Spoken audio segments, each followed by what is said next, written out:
versículo 1 ao versículo de número 25. Atos dos Apóstolos, capítulo 8, do versículo 1 ao versículo de número 25. Estaremos falando sobre o Evangelho em Samaria. Amém? A palavra do Senhor diz assim: no mesmo dia levantou-se grande perseguição contra a igreja que estava em Jerusalém. Todos, exceto os apóstolos, foram dispersos pela região da Judéia e Samaria.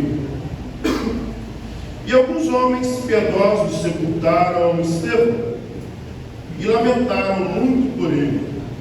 Saulo, porém, assolava a igreja, entretanto, entrando pelas casas, arrastando homens e mulheres e os colocando na prisão. No entanto, os que foram dispersos iam por toda parte, anunciando a palavra. E descendo a cidade de Samaria, Filipe passou a pregar-lhes Cristo. Unânimes, as multidões escutavam atentamente as coisas que Filipe dizia, ouvindo e vendo os sinais que ele realizava, pois os espíritos impuros saíam de muitos possessos, gritando muito, e vários paralíticos e aleijados foram curados.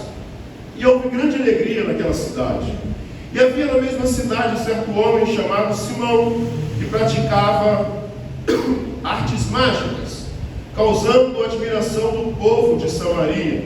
Ele afirmava ser de grande importância, e todos o ouviam e atentamente deram, desde o menor até o maior, diziam: este é o poder de Deus, que se chama grande poder. E davam-lhe atenção, porque já fazia muito tempo que ele a deixavam admirado com suas artes mágicas. Mas quando creram em Filipe, que lhes pregavam acerca do reino de Deus e do nome de Jesus, deixaram-se batizar, tanto os homens quanto mulheres. Até que o próprio Simão creu, e sendo batizado, passou a acompanhar Filipe, admirando-se dos sinais e grandes milagres que eram realizados. Em Jerusalém, os apóstolos souberam que o povo de Samaria havia recebido a palavra de Deus, e ouviram-lhe e enviaram-lhe Pedro e João, os quais, tendo descido, orando por eles, para que recebessem o Espírito Santo, pois ele ainda não havia descido sobre nenhum deles, mas havia sido apenas batizados em nome do Senhor Jesus. Então lhe impuseram as mãos e lhe receberam o Espírito Santo. E quando Simão viu que o Espírito Santo era concedido pela imposição de mãos dos apóstolos, ofereceram-lhe dinheiro, dizendo: dai-me também esse poder, para que aquele sobre quem eu impuser as mãos receba o Espírito Santo. Mas Pedro lhe disse: que tu partas siga contigo para a destruição, pois pensastes em adquirir com dinheiro o dom de Deus? Tu não tens parte nem responsabilidade neste ministério, pois o teu coração não é correto diante de Deus.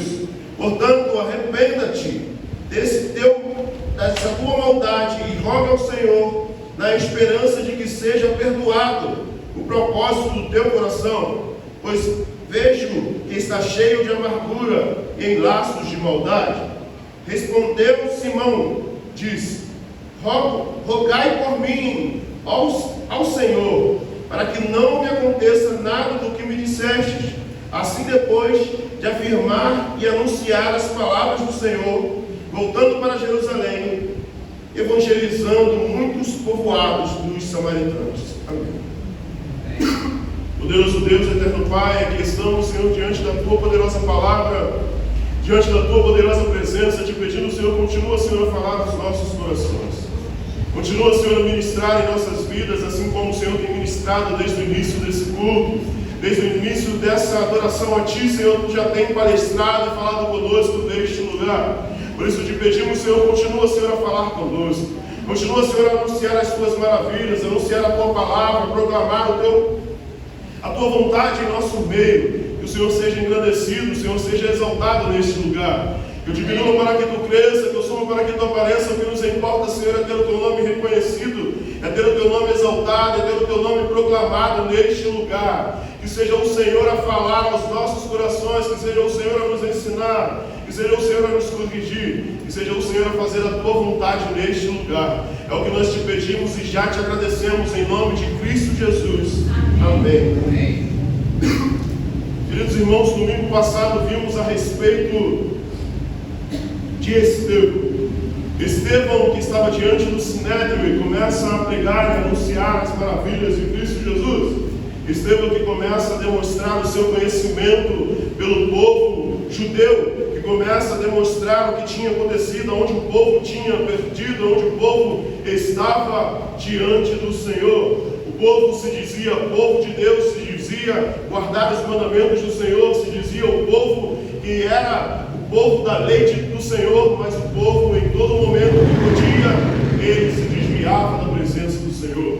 Estevão anunciou e pregou a palavra a eles, mas eles não quiseram reconhecer e voltar ao Senhor, mas assim decidiram apedrejar Estevão e mataram Estevão apedrejado. Mas Estevão vê os céus abertos diante dele. Estevão vê os céus abertos diante dele e vê o Senhor assentado, Cristo Jesus assentado à direita de Deus Pai. Estevão vê Jesus Cristo, aquele que o povo negou, Jesus Cristo, aquele que o povo quis que ele se tornasse maldito de Deus. Ele está à direita do Pai e ele tem todo o poder em suas mãos e toda a autoridade está em seu nome. Então agora vamos continuar vendo o avanço do Evangelho. Lucas começa a dizer sobre: e no mesmo dia levantou-se grande perseguição contra a igreja que estava em Jerusalém, e todos, exceto os apóstolos, foram dispersos pela região da Judéia e da Samaria. Lucas vai continuar dizendo que depois da morte de Estevão, a igreja continua sendo perseguida. A igreja começa a sofrer uma grande perseguição.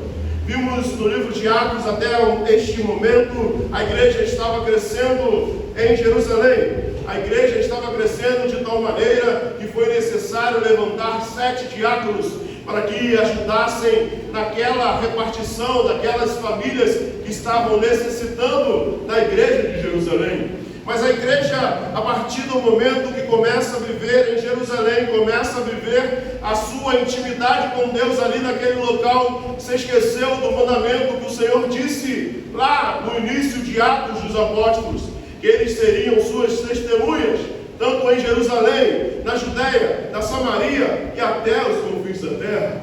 A igreja permaneceu em Jerusalém até ela ser perseguida. Ela começa e continua em Jerusalém até ela ser perseguida. Mas a partir desse momento da morte de Estevão, a igreja começa a ter uma grande perseguição contra a igreja que estava em Jerusalém. E todos, exceto os apóstolos, foram dispersos pelas regiões da Judéia e da Samaria. Então todos aqueles que estavam ali, que vieram para o dia de Pentecostes e que decidiram ficar em Jerusalém e não voltaram para suas casas, a partir do momento que a igreja foi perseguida, eles começaram a se espalhar pela Judéia e a Samaria, pelas regiões da Judéia e da Samaria, exceto os apóstolos que estavam em Jerusalém. E alguns homens piedosos sepultaram Estevão e lamentaram muito por ele. Alguns homens piedosos, Lucas não vai dizer quais são esses homens, talvez judeus piedosos, tiveram compaixão e lamentaram muito por Estevão. Saulo, porém, assolava a igreja, entrando pelas casas, arrastando homens e mulheres, e os colocavam na prisão. Saulo, a qual em outro momento nós vamos ver a sua história aqui no livro de Atos, que ele tem um encontro com Cristo Jesus. Mas agora Saulo, ele era um publicano, Saulo ele era um líder religioso, e ele aqui está perseguindo a igreja. Ele está como guardião da palavra de Deus, como guardião da lei do Senhor, perseguindo a igreja, porque a igreja aqui, a igreja de Cristo Jesus, era tida como alguém que estava contra a sua religião, sobre o judaísmo, estava contra o judaísmo. Então, Saulo, porém, assola a igreja, entrando pelas casas, arrastando homens e mulheres e os colocando na prisão. Saulo tem aqui o poder da igreja de perseguir, de ir e aprisionar aqueles que estavam sendo contra a palavra de Deus. Lembra que o judaísmo, por causa da sua religiosidade, matou o Filho de Deus. E agora eles, por causa da sua religiosidade, estão perseguindo a igreja do Senhor. Estão perseguindo agora a igreja do Filho de Deus reencarnado, que vivo está. Então ele começa a perseguir, entrando em casas, arrastando homens e mulheres à prisão. No entanto, os que foram dispersos iam por toda parte anunciando a palavra. Eles foram dispersos, pessoas saíram das suas cidades, das suas casas com medos, mas não cessavam de falar das maravilhas de Cristo Jesus. Eles saíam por todas as partes. O texto é interessante em nos dizer que, no entanto, os que foram dispersos iam por toda parte anunciando a palavra. Iam por toda parte anunciando a palavra, porque quando você tem um verdadeiro encontro com a palavra de Deus, não tem como falar de outra coisa a não ser daquilo que mudou a sua vida e a sua história. Não tem como, por mais que você tenha medo, por mais que você tenha uma perseguição, não tem como você falar de outra coisa, senão daquilo que mudou o seu viver, que mudou a sua vida, que mudou a sua história. Por isso, esses homens saíram, foram dispersos, mas eles continuavam anunciando a palavra do Senhor. O inimigo se levantar a todo momento para destruir a igreja do Senhor. O inimigo a todo tempo tenta oprimir a igreja de Cristo Jesus, mas a igreja de Cristo Jesus continua crescendo, porque não tem como você parar de falar daquilo que mudou a sua vida e a sua história. Quando você toma um bom remédio, e você encontra outras pessoas com o mesmo sintoma, você não quer dizer: olha, eu tomei um remédio que mudou a minha vida, eu tomei um remédio que parou com isso na minha vida, que parou de eu tossir, que parou de escorrer no meu nariz, que parou de acontecer alguma coisa na minha vida. Cristo Jesus é o remédio, e você um dia o tomou em sua vida. E não tem como você conversar com alguém, você falar com alguém e não dizer, não indicar o remédio, que é Cristo Jesus. Não tem como você encontrar alguém pelo meio do caminho e você dizer: olha, existe um remédio para as suas feridas, existe um remédio que pode preencher a sua vida, existe um remédio que pode mudar o seu viver. Esse remédio é Cristo Jesus. Ele habitou entre nós, Ele viveu entre nós, Ele morreu, mas ressuscitou e vivo está. Amém. Não tem como você se dizer cristão em Cristo Jesus e não viver deste modo. Não tem como você vir todos os dias, todos os cultos, no domingo, na quarta, no sábado, à igreja, e não ser cheio para transbordar na vida dos seus irmãos. Não tem como você somente: olha, eu vou no culto porque eu quero ser cheio, e o problema das pessoas que não querem. Não, você vem todos os cultos à igreja para você ser cheio, para quando você for para a sua casa, para quando você for para o seu trabalho, para quando você for para a sua escola, quando você for para a sua faculdade, você transbordar na vida daqueles que lá estão. O Senhor te traz todos os dias aqui para estar em comunhão com os irmãos, para você ser cheio da sua palavra, ser cheio da sua presença, para você se esvaziar em sua casa, se esvaziar na vida do seu irmão, se esvaziar na vida do seu colega, se esvaziar na vida dos seus amigos. É esse o sentido do Evangelho. Por isso aqueles homens foram dispersos, mas não cessaram de pregar e de anunciar a palavra do Senhor. Porque não tem como você ser transformado e não querer que as pessoas sejam transformadas por esse amor. Não tem como você ser moldado e mudado e não querer que as pessoas sejam mudadas e transformadas por esse amor. Por isso eles foram dispersos, eles tinham medo de morrer, mas eles continuavam pregando a palavra por onde eles iam. E é isso que devemos fazer. Devemos contar as nossas experiências com Deus. Precisamos contar o que Deus fez na minha e na sua vida. Precisamos falar e anunciar esse evangelho que transforma, que muda. Esse evangelho que transforma e que traz esperança. Vivemos num mundo desesperançado, aonde mais um momento pessoas tiram a sua vida. Vivemos num mundo onde algumas certas regiões aqui em nossa cidade não pode se vender corda para essa cidade, porque as pessoas querem tirar a sua própria vida. As pessoas não têm mais esperança, porque estão olhando para a esperança deste mundo. Mas quando olhamos para a palavra, o próprio Salomão, o homem mais rico do mundo, o homem que teve diversas coisas, vai nos dizer que não tem esperança debaixo do sol. A esperança só se encontra em Cristo Jesus. Se colocarmos a nossa esperança em coisas materiais, em coisas humanas, iremos nos decepcionar. Mas quando colocamos a nossa esperança em Cristo Jesus, como diz a palavra que acabamos de ler em Mateus, quando colocamos o nosso tesouro em Cristo Jesus, aonde a traça não come, aonde a ferrugem não corrói, aonde o ladrão não rouba, nossa esperança, se estiver firmada em Cristo Jesus, pode soprar o vento, pode vir tempestades, pode vir o que for, que nós não seremos abalados. Quando estamos com Cristo Jesus, nada pode nos parar. Mas quando colocamos a nossa esperança, o nosso coração em coisas terrenas, se o ladrão roubar, nós iremos nos decepcionar. Se a traça comer, nós iremos ficar tristes. Se a ferrugem vier e consumir, nós iremos ficar tristes. Mas quando a nossa esperança está em Cristo Jesus, nada pode nos abalar. Precisamos viver essa esperança que é Cristo Jesus. E nós, como igreja do Senhor, fomos chamados para pregar essa esperança. Fomos chamados para pregar esse evangelho de esperança, esse evangelho de transformação, esse evangelho de mudança de vida, esse evangelho que mudou a minha vida e mudou a sua vida e pode mudar a vida dos nossos irmãos, dos nossos amigos, dos nossos parentes, dos nossos filhos. É esse evangelho que o Senhor nos chama para pregar. É esse evangelho que o Senhor nos chama para viver. É esse evangelho que fomos chamados para proclamar e exaltar. O evangelho das maravilhas de Cristo Jesus. Cristo é verdade. Ele não está morto, Ele está vivo. E nós temos a certeza disso por intermédio do Espírito Santo de Deus que habita em nós.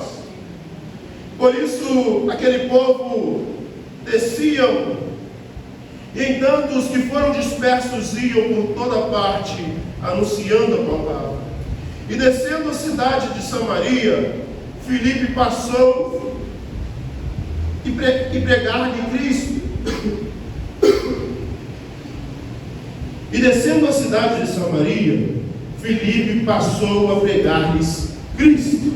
É esse evangelho que precisamos pregar. É Cristo Jesus. É Cristo Jesus. Felipe, um outro diácono, começa a pregar Cristo Jesus. Começa a anunciar as maravilhas de Cristo Jesus.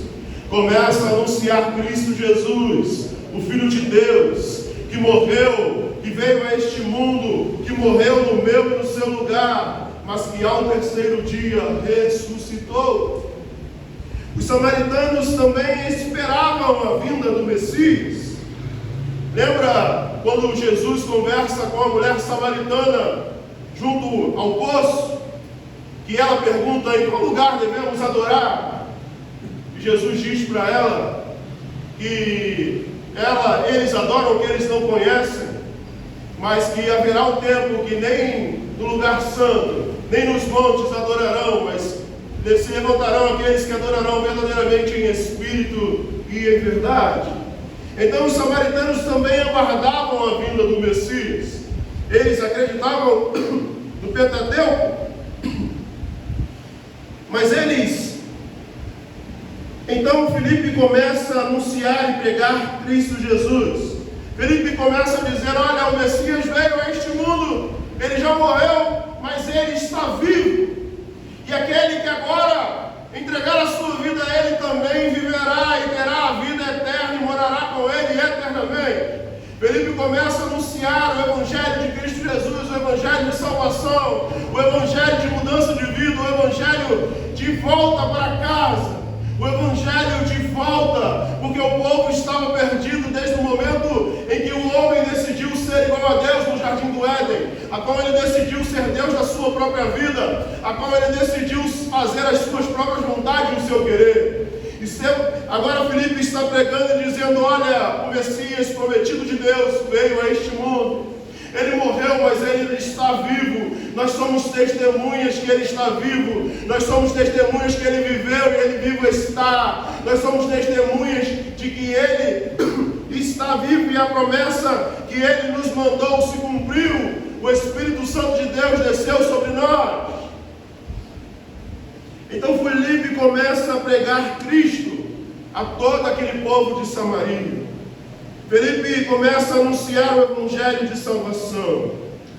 Unânimes, a multidão escutavam atentamente as coisas que Filipe dizia, ouvindo e vendo os sinais que ele realizava. Unanimemente aquela multidão e aquele povo começa a dar ouvido ao que o Filipe está dizendo, começam a crer, começam a se admirar com as maravilhas e os sinais que eles realizavam, sinais que apontavam para Cristo Jesus, sinais que apontavam para a vinda do Messias, pois os espíritos impuros saíam de muitos possessos, gritando muito, e vários paralíticos e aleijados foram curados. Lucas faz questão de dizer algumas coisas que estavam acontecendo por intermédio da vida e da pregação de Filipe naquele lugar. Os demônios impuros saíam dos possessos gritando muito, e vários paralíticos e aleijados estavam sendo curados. A palavra de Deus estava trazendo transformação, estava trazendo libertação. A palavra de Deus estava trazendo mudança para aquele lugar e para aquela região. A palavra de Deus estava mudando vidas naquele lugar. E houve grande alegria naquela cidade. A palavra de Deus chegou naquela cidade, aquele povo começa a se alegrar. Aquele povo começa a exultar ao Deus da sua salvação. E havia na mesma cidade certo homem chamado Simão, que praticava antes artes mágicas, causando a admiração do povo de Samaria. E ele afirmava ser de grande importância. Lucas agora vai dizer a respeito de um homem que estava naquela cidade, e aqui vai dizer, nessa versão, admiração, mas em outras versões vai dizer onde o povo estava sendo ali enganado, e nós vamos ver, de acordo com o texto, que ali aquele homem estava enganando aquele povo por muito tempo. Este homem chamado Simão, que praticava artes mágicas, causando a admiração do povo de Samaria, ele afirmava ser de grande importância. Existia um homem em Samaria chamado Simão, que praticava artes mágicas, e ali ele fazia algumas coisas, e as pessoas ficavam admiradas com aquilo, e ele se dizia ter um grande poder, ele se dizia ser grande. Ele se dizia ser grande, e ele agia de maneira com que as pessoas estavam ali, viviam ali, achando que ali estava o poder de Deus.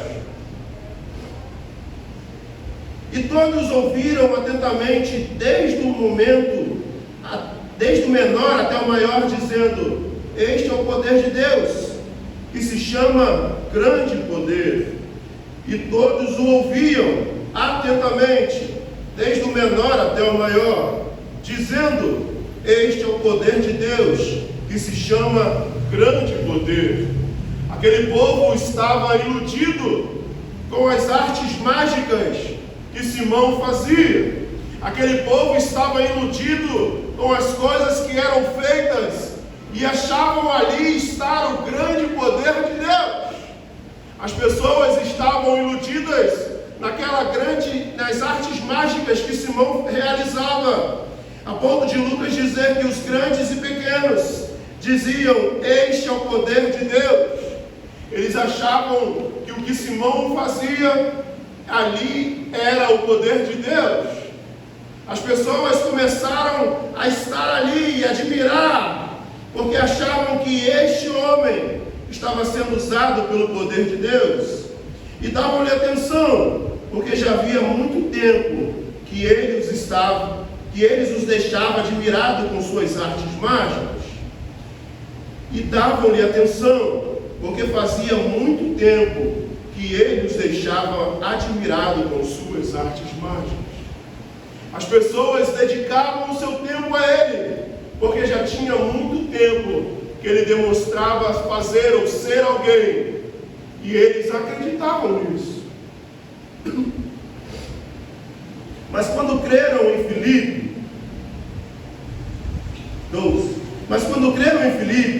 que lhes pregava acerca do reino de Deus e do nome de Jesus, deixaram-se batizar, tanto homens quanto mulheres.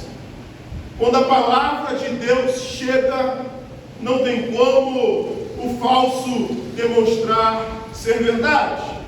Quando a palavra de Deus chega, não tem como viver na mentira. Quando a palavra de Deus chega, não tem como agir magicamente dizendo possuir o poder de Deus. Porque quando a verdade chega, ela precisa libertar. Quando a verdade chega, e conhecereis a verdade, e a verdade vos libertará. Quando Cristo Jesus chega, não importa quem se diz ser, se não é, o Senhor irá revelar. Não importa se dizer possuir, ter o poder que não tem. Quando conhece, o povo conhece verdadeiramente a palavra de Deus. As pessoas precisam ser libertas e precisam ser transformadas. Por isso a palavra de Deus diz que o povo carece por falta de conhecimento. O povo de Deus tem sido enganado por falta de conhecimento da palavra. O povo de Deus tem sido enganado por falta de conhecimento, de se dedicar e conhecer, de se dedicar e conhecer a palavra de Deus, de buscar a palavra de Deus. Por isso o povo tem sido enganado por diversas coisas. Vivemos num mundo onde pessoas se dizem possuir o poder de Deus, mas só têm agido com artes mágicas. Mas quando a palavra chega, não tem como ficar de pé, não tem como ser enganado, porque e conhecereis a verdade vos libertará. Precisamos, como igreja do Senhor, buscar conhecer a palavra de Deus. Precisamos, como igreja do Senhor, buscar ter verdadeiramente o conhecimento sobre o Evangelho, sobre a palavra que transforma, que muda vidas. Muitas pessoas vão à igreja para ouvir a palavra, mas em suas casas não buscam o conhecimento, não buscam estar tendo intimidade com a palavra, conhecer a palavra. Por isso, qualquer vento de doutrina que se levanta, pessoas seguem e vão, porque não conhecem a palavra de Deus, porque não se entregaram e não se debruçaram em conhecer as Escrituras e a palavra de Deus. Mas ali Filipe chega anunciando e pregando a palavra, e muitos deixam-se ser batizados, tanto os homens quanto mulheres. O interessante é que Lucas vai anunciar e dizer que essa nova aliança com o Senhor faz com o povo a respeito agora ao batismo, antes a circuncisão, onde só os homens eram circuncidados, mas agora eles eram batizados, tanto os homens quanto as mulheres. Todos estavam sendo entregues a Cristo Jesus. Todos, o Evangelho de Cristo Jesus é para todas as pessoas, para todas as classes sociais, para todas, tanto homem quanto mulher. O Evangelho de Cristo Jesus alcança a toda a humanidade. E até o próprio Simão creu, e sendo batizado, passou a acompanhar Filipe, admirando-se dos sinais e grandes milagres que eram realizados. Interessante é que até o próprio Simão, até o próprio homem que usava de magia, que enganava o povo, creu. Mas nós vamos ver que ele não creu bem assim. Não foi bem a crença que precisa ter de mudança de vida. Pois nós vamos ver, de acordo com o texto, que a sua vida não foi transformada. Ele foi até batizado, ele até demonstrou que creu, mas a sua vida não houve mudança. Isso aqui é um sinal de que o batismo, ele não te salva. O batismo, ele não transforma a sua vida. O batismo, ele é um memorial. O batismo, ele é algo que você precisa fazer, mas ele não muda a sua vida. Ele não muda a sua história. Eu sou batizado, então eu vou para o céu. Diz isso para Simão, que continuou no engano. Se formos olhar a história da igreja e vamos ver outros livros, vai se falar sobre Simão, que se levanta contra a igreja e vive a sua vida apóstata, pregando contra o Evangelho de Cristo Jesus. Mas esse homem, o texto vai dizer que ele, em algumas traduções bíblicas, vai dizer que ele abraça a fé de uma forma externa, não de uma forma interna.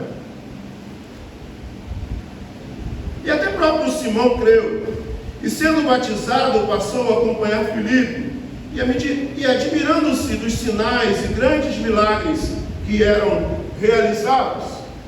Simão estava preocupado e ele estava admirado com os sinais. Ele estava com os seus olhos fixados nos sinais.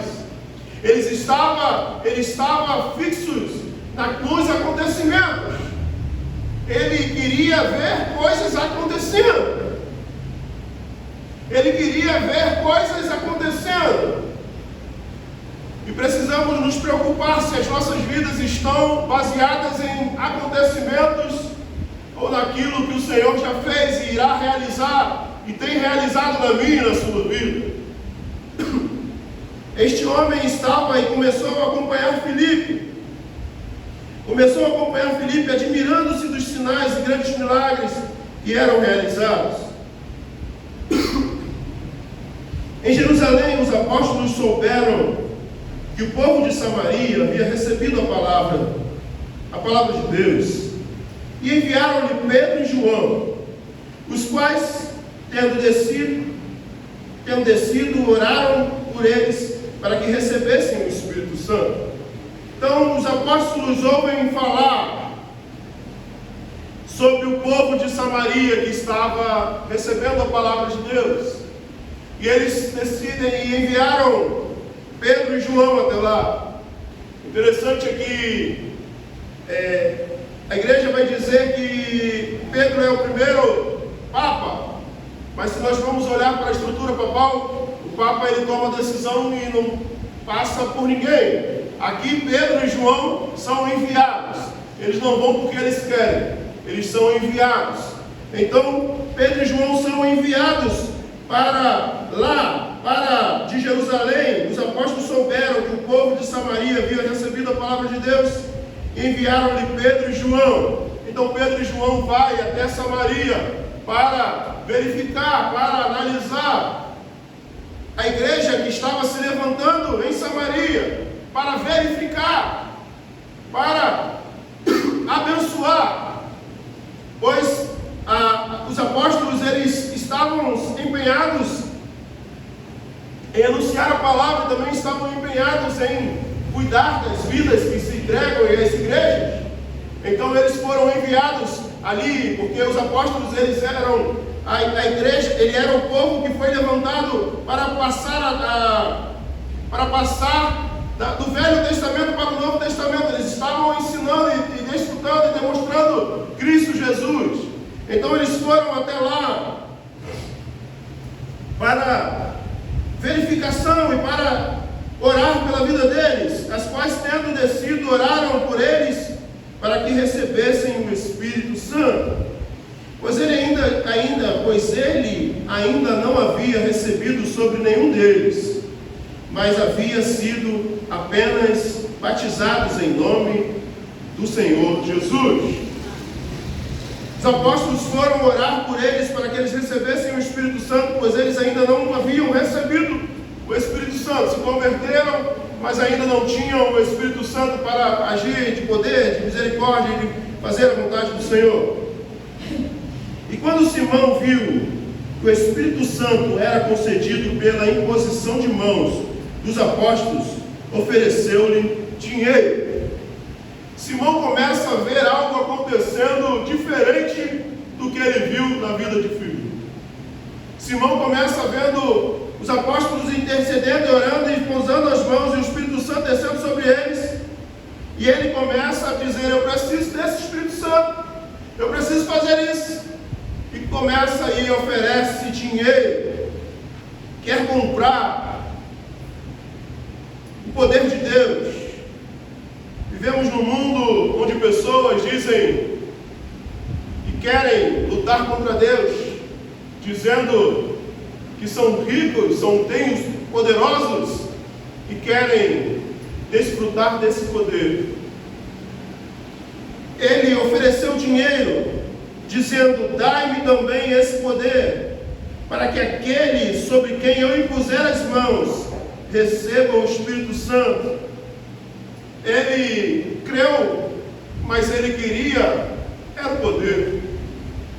Existem muitas pessoas que estão dentro da igreja que dizem crer em Cristo Jesus, mas o que elas querem verdadeiramente são os milagres. O que elas querem verdadeiramente é ter um status, é ter um reconhecimento, mas não querem ter vida transformada, não querem ter vidas moldadas, não querem ter vidas transformadas. Eles querem coisas materiais, querem possuir o poder, querem ter. E esse era o caso de Simão. Por isso ele diz: me vende, dai-me desse poder, para que aquele que sobre eu impuser as mãos receba o Espírito Santo.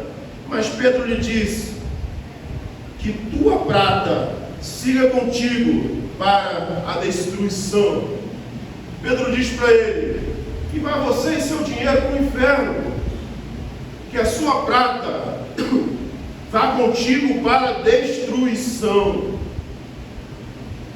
Pedro, a qual outrora um casal se levanta tentando testar o Espírito Santo de Deus, vende um terreno, diz que vendeu pelo valor que não foi o valor que eles venderam. Agora este homem tenta comprar o poder de Deus, como se pudesse comprar a Deus. Algumas pessoas vivem dentro da igreja achando que podem comprar o favor de Deus, achando que por causa das suas ofertas, do seu dízimo, da sua vida, podem comprar o favor de Deus em sua vida. Não entregam ao Senhor por gratidão, mas sim, eu vou fazer isso, porque se eu fizer isso, o Senhor irá fazer isso na minha vida. Se eu não fizer isso, não vai acontecer na minha vida. Pessoas têm vivido uma vida de barganha com Deus. Querem viver uma vida de eu dou e eu recebo, eu faço para que aconteça na minha vida. O Evangelho que Cristo Jesus nos chamou é um Evangelho de gratidão. É ser grato por tudo que Ele fez na nossa vida e tudo que Ele ainda há de fazer. Por mais que Ele não faça mais nada, nós precisamos ser gratos a Deus. E ele disse: mas Pedro lhe disse: que tua prata siga contigo para a destruição. pois pensastes em adquirir com dinheiro o dom de Deus. Tu não tens parte nem responsabilidade neste ministério, pois o teu coração não é correto diante de Deus. Deus analisa os corações. Deus ainda esquadrinha os corações. Talvez você tenha a atitude de crente, você tenha jeito de crente, mas o seu coração não está reto diante do Senhor. É o coração que vale para Deus. O que vale para Deus é o seu coração. É o que Ele analisa, o que Ele coloca na balança, é o meu e o seu coração. Simão parecia ser convertido. Simão se batiza. Simão começa a seguir Filipe de perto, começa a se admirar com as maravilhas. Mas no primeiro momento que ele pode, ele tenta adquirir aquele poder de novo que ele perdeu. O poder que ele tinha, pois ele se dizia ser o grande poder.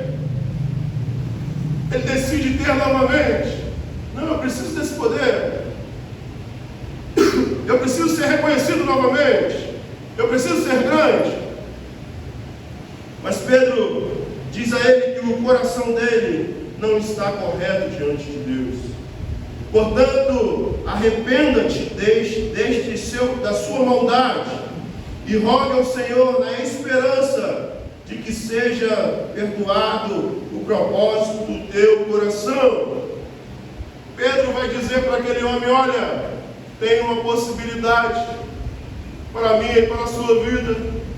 Tem uma possibilidade. Arrependa-te dos teus mal, da maldade, e rogue ao Senhor na esperança de que te seja perdoado o propósito do teu coração. Pedro fala para ele: olha, se arrependa da sua maldade e rogue ao Senhor, para que o Senhor tenha misericórdia da sua vida, para que da amargura do seu coração, do propósito do seu coração, pois vejo que está cheio de amargura e em laços de maldade. Respondendo, Simão disse: rogai por mim. Aquele homem achava verdadeiramente que os apóstolos tinham o poder sobre o Espírito Santo de Deus. Por isso ele tenta comprar, porque eles achavam que, poxa, eles impuseram a mão, então é eles que têm o poder de Deus. É eles que controlam o Espírito Santo de Deus. É eles que controlam a terceira pessoa da Trindade, o Espírito Santo de Deus. Então eu vou pedir para eles, vou comprar deles e eles vão me vender. Vivemos num mundo onde é mais ou menos assim. Pessoas têm marcado dias no calendário que vem aqui que você vai receber o grande poder de Deus. Vem aqui porque o Espírito Santo vai descer sobre a sua vida. Como se eu e você pudéssemos fazer com que o Espírito Santo desça sobre a vida de alguém. A vontade, nós somos instrumentos na vida, na mão de Deus. E é Ele quem age e faz da forma que Ele quer, e do jeito que Ele quer e da maneira que Ele quer. Mas aquele homem achava verdadeiramente que os apóstolos tinham o poder sobre o Espírito Santo de Deus. Da mesma maneira, por isso ele vai dizer a eles: não, roga vocês por mim, querendo dizer que eles eram melhores, e não há ninguém melhor diante de Deus. Todos nós somos pecadores, todos nós estamos no mesmo lugar diante de Deus. Não há alguém que possui oração poderosa. O poder da oração está no nome de Cristo Jesus. O poderoso é o Senhor. A partir do momento que Cristo Jesus morre e se entrega na cruz do Calvário por mim e por você, todos nós somos um pelos laços do amor de Cristo Jesus. Então não tem, pastor, a oração do pastor é mais poderosa do que a minha. A oração do diácono é mais poderosa que a minha. Não tem oração poderosa. O que tem poderoso é o Senhor da oração. O que tem de poderoso é o Senhor da oração. E o que você precisa ter é ter uma vida de intimidade com o Senhor da oração. Você precisa ter uma vida de busca com o Senhor na oração. Você precisa ter uma vida de entrega ao Senhor. É o que você precisa. Mas esse homem disse: não roubam vocês. Porque ele achava: não, eles são mais poderosos que eu. Por isso ele vai dizer, responde: rogai por mim ao Senhor, para que não me aconteça nada do que me disseram. Eles estão dizendo, ele está aqui e verdadeiramente acredita, e muitas pessoas acreditam nisso ainda hoje, que existem homens e mulheres que têm oração poderosa e ficam inclinadas debaixo de pessoas e de homens e mulheres. O Senhor te chamou para ter intimidade com Ele. O Senhor te chamou e me chamou para termos vida com Ele e vida abundante com Ele. Precisamos ter intimidade com Deus Todo-Poderoso. Ele nos chama de filho, Ele nos comprou. Nós fomos chamados de filho por causa do sangue de Cristo Jesus derramado na minha e na sua vida. E por isso nós podemos clamar e o Senhor nos atende e nos ouve. E assim depois, não aconteça nada do que disseram. E assim depois de afirmar e anunciar a palavra do Senhor, voltaram para Jerusalém, evangelizavam muitos povoados dos samaritanos. Os apóstolos voltam para casa, anunciando e proclamando a palavra do Senhor. Precisamos ter vida transformada. Precisamos viver a palavra do Evangelho de Cristo Jesus. Precisamos declarar e anunciar as maravilhas do Senhor para a minha e a sua vida. Quero convidar os